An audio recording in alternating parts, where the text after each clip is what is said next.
Amén. Acompáñenme al libro de Apocalipsis, capítulo 12, del verso 1 al 3. Estaremos leyendo así de la siguiente manera: Apocalipsis, capítulo 12, del verso 1 al 3.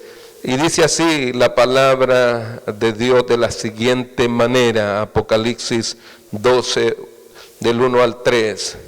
Apareció en el cielo una gran señal, una mujer vestida de sol, con una luna debajo de sus pies, y sobre su cabeza una corona de 12 estrellas. Y estando encinta, clamaba con dolores de parto en la angustia del alumbramiento. También apareció otra señal en el cielo. He aquí un gran dragón escarlata que tenía 7 cabezas, 10 cuernos, y sus cabezas 7 diademas. Padre, te damos gracias en el nombre de Jesús. Amén. Amén. Puede sentarse. Hay mucha simbología dentro de ello, y aquí debemos de tener mucho cuidado cuando se enseña estos pasajes, porque dentro de ella nosotros encontramos muchas cosas que son representativas el tiempo pasado y también representan el tiempo futuro. Por eso es que esto debe de estudiarse sin caer en una cuestión de religiosidad o de caer en una cuestión de opiniones personales. Debe de ser escudriñada, como dice la hermenéutica, histórico-gramático, para poder entender realmente el mensaje de Apocalipsis y poderlo ir descubriendo a la luz de lo que la misma palabra de Dios nos va enseñando. Hay algo interesante en medio de todo esto. Cuando nosotros esta parte que vamos a estudiar de lo que pertenece del capítulo 12 al capítulo 14, estos sucesos o estos eventos, estos pasan dentro del periodo de la gran tribulación. O sea que por eso es que cuando nosotros iniciamos en el verso 1, y en el verso 1 aparece, dice de la siguiente manera: apareció en el cielo una gran señal. O sea, en otras palabras, no ha habido señal alguna de esta magnitud. O sea que esto quiere decir, recordemos, la palabra dice gran señal.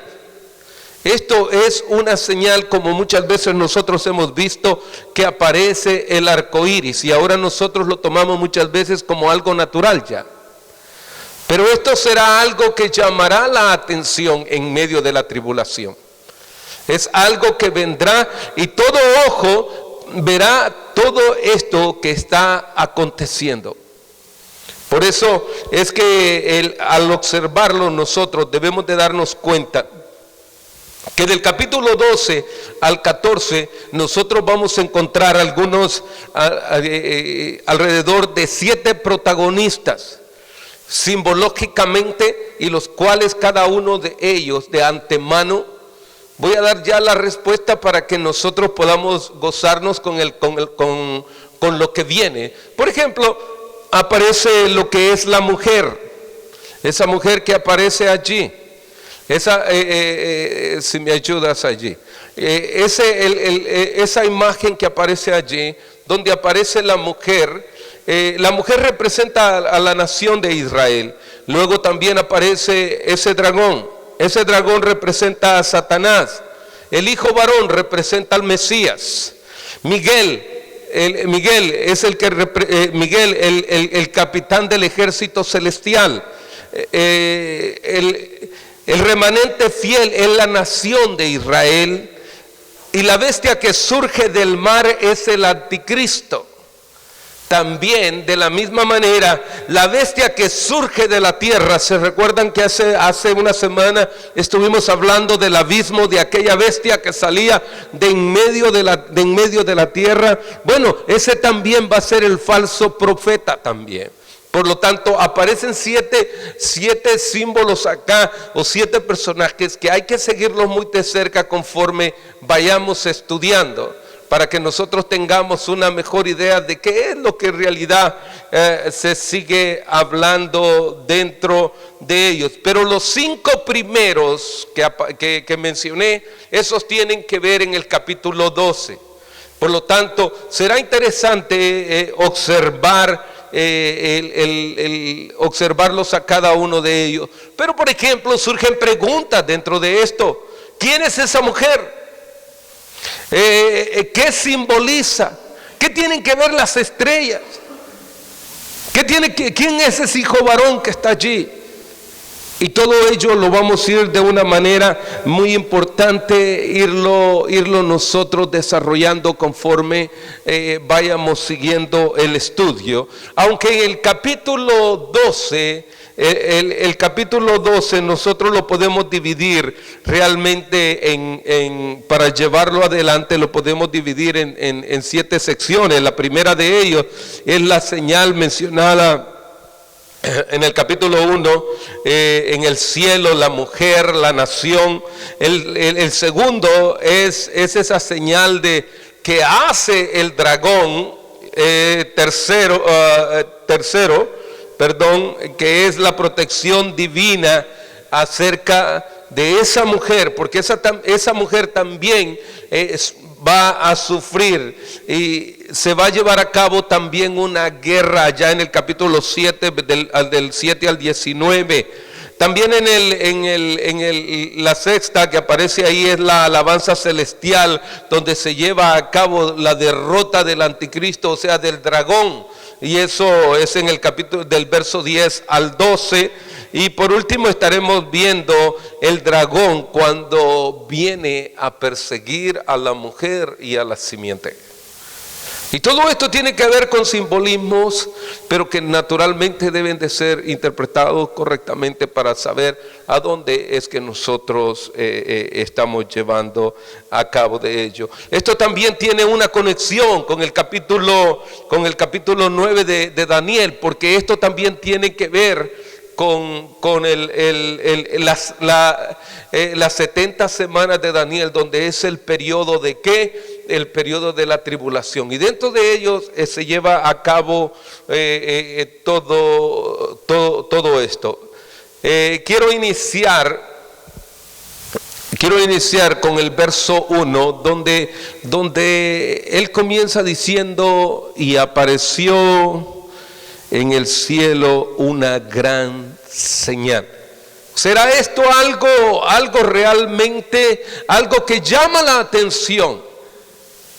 Algo que no es simplemente como muchas veces nosotros pasamos por altos señales que se están dando.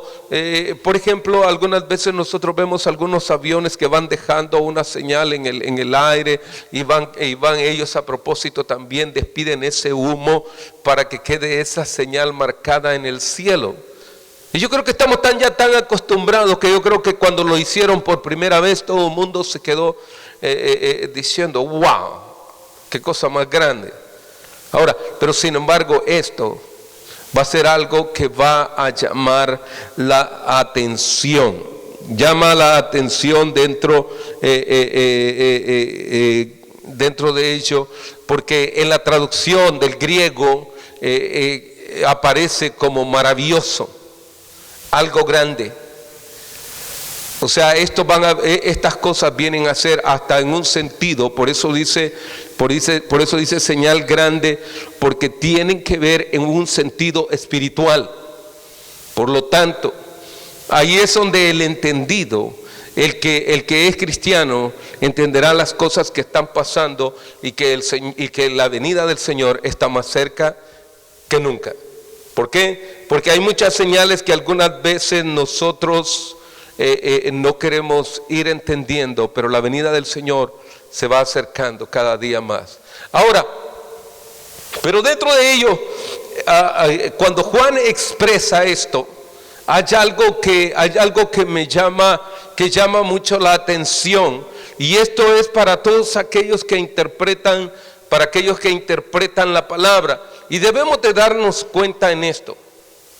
Y no quiero decir estas palabras para que usted se sienta ofendido, pero realmente hay muchas personas que no son cristianas y que han tenido el cuidado de estudiar ya el libro de Apocalipsis. Sin embargo, muchos de los cristianos no estudian el libro de Apocalipsis por temor, por ignorancia, por lo que sea, pero no lo estudian. Mas sin embargo, nos encontraremos en un momento determinado, quizás con personas que vengan y nos hagan preguntas acerca de estos mismos capítulos, pero ahora que tenemos la oportunidad, por eso decía, tenemos la oportunidad de poder hablar de esto e indagar un poco de esto, sería bueno que todos aquellos que nos escuchan, que no solamente nos escuchan a través de internet, pero sino también en la iglesia local, deberíamos de darnos cuenta de la importancia que es estudiar la palabra. ¿Para qué? Para conocer más de lo que el Señor tiene preparado para su pueblo y cómo quiere abrir nuestros ojos espirituales para que nosotros no caigamos en el error y no seamos engañados. ¿Por qué digo esto? Porque hay algo que Juan, que algunos, los que llevan el pensamiento histórico, muchas veces quieren distorsionar el pensamiento bíblico. ¿Y por qué lo digo de esta manera? Porque muchas veces se piensa demasiado científicamente e históricamente, que creemos que el libro de Apocalipsis se está refiriendo, especialmente en este capítulo, Juan se está refiriendo a la historia babilónica y también a la historia grecorromana. ¿A qué me refiero? Bueno, que algunos, hay quienes creen de esa forma literaria, que creen que Juan, ya él plasmado con tanto de la mitología babilónica y grecorromana en su corazón, el pensamiento de él a la hora de estar escribiendo el libro de Apocalipsis, él estaba pensando literalmente en todo esto. ¿Por qué? Porque debemos de recordar que el corazón de Juan, ellos viviendo en su época, ellos también habían sido afectados de acuerdo a las corrientes doctrinales de esa época. Por ejemplo, vamos a ver, en el caso de la mitología babilónica, por ejemplo, la diosa Tiamat, que es una de ellas, es un monstruo acuático, según se cree, ¿ok? Es vencida por Marduk, otro dios de la mitología babilónica, que es el sabio, y viene a matar, o viene a hacer, y viene a que esta diosa muera. Y entonces lo que es Marduk viene a ser el Dios sabio y el Dios todopoderoso dentro de lo que es la corriente babilónica. Ahora, ¿por qué el Dios todopoderoso? Porque de esa manera ellos hacen la comparación que hay un Dios soberano, del cual nosotros decimos que Él vendrá y establecerá juicio. Y aún dice que toda rodilla se doblará delante de Él y que toda lengua confesará que Él es el Señor. Porque no hay otro Dios más grande. Pero dentro de la mitología babilónica atribuyen eso. Pero hay otro aún todavía más, porque viene la mitología grecorromana, que también tiene lo suyo, ya que dentro de ella lleva a cabo el nacimiento de Apolo. Y dentro de ello aparece Leto, que es la madre de Apolo, y ella tiene que huir a una isla precisamente para que Apolo no lo maten. Para que no lo maten. Sin embargo, quien lo quiere matar es un dragón llamado Pirón. Dentro de ello se va ella y crece Apolo, que es producto de hijo de Zeus, y entonces regresa y mata al dragón. Y por eso es conocido como uno de los grandes reyes dentro de uno de los grandes dioses, dentro de la mitología grecorromana. Y es ahí donde ellos piensan que en ese momento esas imágenes que aparece el dragón, esa imagen de esa mujer que aparece ahí, creen y llevan el pensamiento de que Juan está viviendo esa época. No, déjeme decirle que no debemos de confundir los términos, porque recordemos una cosa, lo que dice la epístola a Timoteo, que la palabra de Dios es inspirada por Dios a los santos hombres para que la escribieran. Ellos no podían estar pensando o llevando un pensamiento de hombre para dejar algo a la humanidad para los últimos días. Dentro de ello. Ahora, pero hay una tercera que también aparece allí, y es que debido al tiempo que también Juan vivía y conocía un poco acerca de la mitología grecorromana, también ahora, dejando afuera un poco de eso, traen a Domiciano, que es el que él, al casarse, tiene su hijo, pero inmediatamente su hijo, después de que él nace, muere. Y él, para que quede ese hijo plasmado en la historia de su reinado, él manda a hacer todas las monedas que circulaban con el rostro del hijo. ¿Para qué? Para inmortalizarlo. Y entonces quieren inmortalizar ¿qué? A un hijo, diciendo que ese es el hijo del gran rey Domiciano, como queriendo decir el Dios y el Hijo. No, debemos recordar que Jehová es nuestro Dios, el gran yo soy, Jehová de los ejércitos. Él, hablando en el libro de Génesis, en el principio, juntamente con el Hijo, dice la Escritura, y el Espíritu de Dios se movía sobre las aguas. Pero dice, y el Hijo estaba con el Padre. Y entonces ellos quieren juntar toda esta historia y toda esta mitología de esta manera, de tal manera que seamos nosotros llevados un poco de aquí para allá por cuestiones históricas. Y yo le digo todo esto y le doy toda esta información porque no con lujo de detalles, ni quiero gastar más tiempo hablando de ello, pero sí, en breves palabras se lo digo, porque si usted se sienta con personas que estudian, personas que enseñan, y en un momento quizás se encuentre a alguien, en el momento determinado le va a decir que hay tres fuentes o tres corrientes en las que el pensamiento de Juan en este capítulo es desviado o es controlado por una cuestión emocional histórica de él, por la época que él vivía. No, para ello vamos a seguir las siguientes interpretaciones, ahora sí, a la luz de la palabra. ¿Estamos? Sí, bueno, espero que hasta ahí no haya yo perdido a nadie. ¿Y qué importancia tiene la cuestión simbológica de la simbología dentro de nosotros mismos? Mire, si usted va conmigo en el libro de Génesis, capítulo 37, del verso 9 al 11, nosotros vamos a encontrar, a lo que yo quiero llevarlo allí, es que para que vea que la simbología tiene que ver desde el inicio de la creación hasta el fin de los siglos, y tiene su propia interpretación. Por eso es que cuando uno sueña, que hay unos que soñamos pero enseñamos que nos están ahorcando, no, pero es que nos fuimos a acostar bien llenos, pero tratemos de no irnos a acostar bien llenos para no soñar que nos estamos ahorcando. Es que estamos bien apretados, no. Y tampoco duerma con la almohada en el estómago, porque entonces usted va a decir que yo he tenido una lucha. No, es que quítese la almohada de encima y verá que no, la lucha se acabó. Si hay alguno que le ha pasado todo eso, pues bueno. Ahora, ¿por qué? Porque son cosas que se hacen a menudo. Pero en el capítulo 37 y en el verso 9 de Génesis, habla acerca de aquel sueño que José tuvo. ¿Se recuerdan ustedes que tuvo un sueño donde aparecía el sol, aparece la luna y aparecen las estrellas?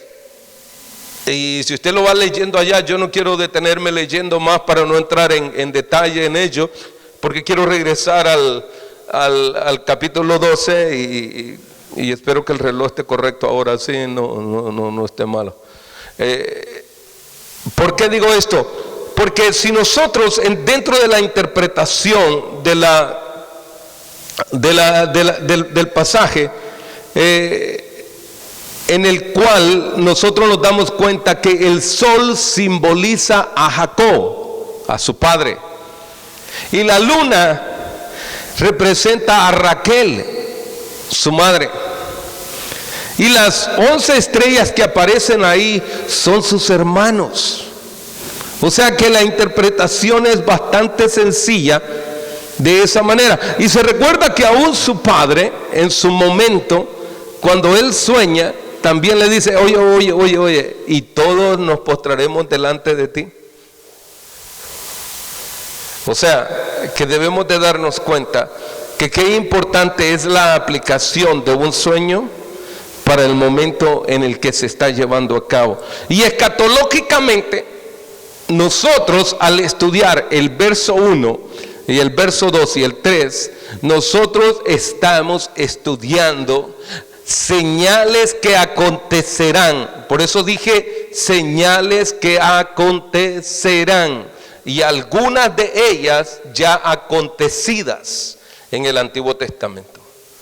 Por eso es que quise detenerme un poco acá en este capítulo, pero creo que mejor voy a ir porque no suena muy convencido el que haya dicho yo allí, nomás la interpretación rápidamente. Dije 37 del verso 9, para que no nos quedemos ahí a la mitad, sino que vayamos un poquito más adelante. Soñó aún otro sueño y lo contó a sus hermanos diciendo, he aquí he soñado otro sueño, y aquí que el sol y la luna y las 11 estrellas se inclinan a mí. El verso 10 dice, y lo contó a sus padres, a sus hermanos, lo contó a su padre, a sus hermanos, y su padre le respondió y le dijo, ¿qué sueño es este que soñaste? ¿Acaso vendremos yo y tu madre y tus hermanos y nos postraremos en tierra ante ti? Ahora, y dice, y sus hermanos le tenían envidia, mas su padre meditaba en esto. O sea que había al menos uno que tenía el sentido puesto en aquel sueño. Algunas veces, ¿se acuerdan cómo le llamaban a él? El José el soñador. Hay algunas veces le dirán, este es pariente de José, que usted mucho sueña. No, yo se lo voy a decir así, se lo voy a decir, no quiero que usted se sienta mal si en algún momento alguien le dice eso, que no decaiga su estima, porque a veces Dios habla de muchas formas y de muchas maneras en nuestros días, y nosotros menospreciamos de las cosas donde Dios quiere hablarnos, y de eso debemos de tener cuidado. Verso 13, y dijo Israel a José, tus hermanos apacientan las ovejas en Siquem, ve y te enviaré a ellos. Y él les respondió, heme aquí. E Israel le dijo, ve ahora, mira cómo están tus hermanos y cómo están las ovejas, y tráeme la respuesta. Y lo envió del valle de Hebrón y llegó a Siquem. Y lo halló un hombre andando él errante por el campo, y le preguntó a aquel hombre diciendo, ¿qué buscas? José respondió, busco a mis hermanos, te ruego que me muestres dónde están apacentando. Aquel hombre respondió, ya se han ido de aquí, y yo les oí decir, vamos a Dotán. Entonces José se fue tras ellos y sus hermanos, y los halló en Dotán. Aparece la historia de José, y el significado que ya dije acerca de cada uno de ellos, qué significa el sol, la luna, que es su madre Raquel, y las estrellas, que son cada uno de sus hermanos. En ese momento en particular, en ese momento, ellos, y la historia lo afirma, la historia bíblica lo afirma, en ese momento para ellos parecía una locura. En ese momento para ellos era algo no correcto. Era algo que como me escuchan decir ahora, Cristo ya viene, Él viene pronto. La gente dice, ese está loco. Yo le diré una cosa, la palabra de Dios se cumple y los propósitos divinos se cumplen según la regla puesta por Él y no por los hombres. Porque en su momento oportuno, José fue llevado y fue puesto en una posición alta donde el padre, los hijos y aún la madre antes de fallecer tuvieron que doblar sus rodillas. ¿Y qué? Y no es que él era Dios, sino que ya Dios hablando de esa forma. ¿Por qué? Porque lo dice Hebreos capítulo 1 y en el verso 1, habiendo hablado Dios de muchas formas, de muchas maneras, ahora el Señor también nos habla a nosotros. Luego vinieron, ¿qué? Hicieron todo el trabajo los profetas. Pero ahora, después de ello, ahora vino y le quedó el trabajo a uno de los apóstoles, a uno llamado Juan, a uno que en su momento no tenía ni amor, ¿sí? Porque él es llamado también hijo del trueno, alguien que no podía asimilar el amor en su corazón. Ese ahora está hablando de todas estas cosas que están por venir. Y ahora en la visión que él tiene,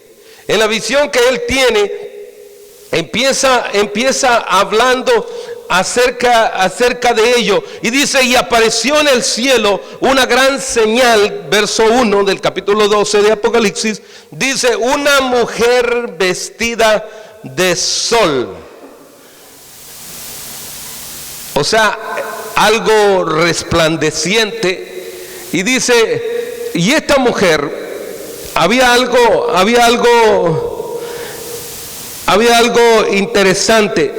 Una mujer vestida de sol con la luna debajo de sus pies y sobre su cabeza una corona de 12 estrellas.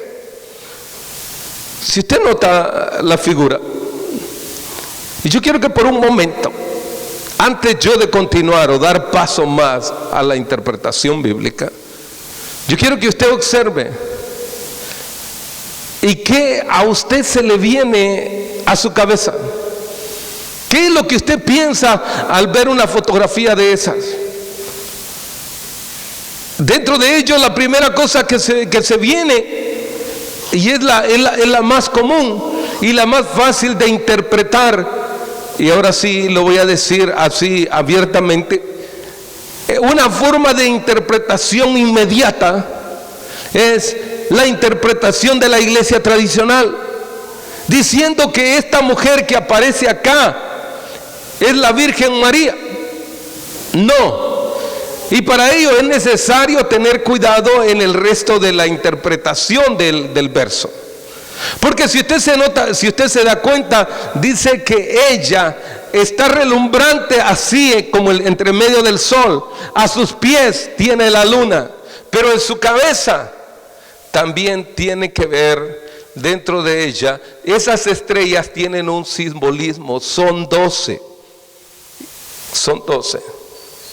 Y de una manera bastante práctica, quiero que nosotros veamos la cuestión. ¿Por qué muchas veces nosotros pensamos, o aquellos que interpretan diciendo que esta es María, se pierde o se diluye esa interpretación? Porque realmente acá tenemos que hacer una conexión bíblica al respecto de ella, de esta mujer que aparece allá. Y esta mujer acá, como lo dije, representa a la nación de Israel. Esta representa a la nación de Israel. Y las 12 estrellas que aparecen allí, en su cabeza, como corona, dentro de ella, ellas son los patriarcas o los líderes de cada una de las tribus de Israel. Por lo tanto, cuando nosotros vemos de ello, y veía yo, por eso quise quedarme un rato allí, porque ahora, habiéndole dicho yo que esta mujer representa al pueblo de Israel, es porque esa mujer, que en un momento vamos a decir la palabra, está en el verso 2, dice, y estando encinta, o quiere decir que ella está ¿qué? Embarazada, y en otra palabra, preñada. Vaya, lo voy a decir de varios términos para poderlo entender. Esta mujer está preñada, y esta mujer, el niño que nace allí de ella, es el Mesías. ¿Por qué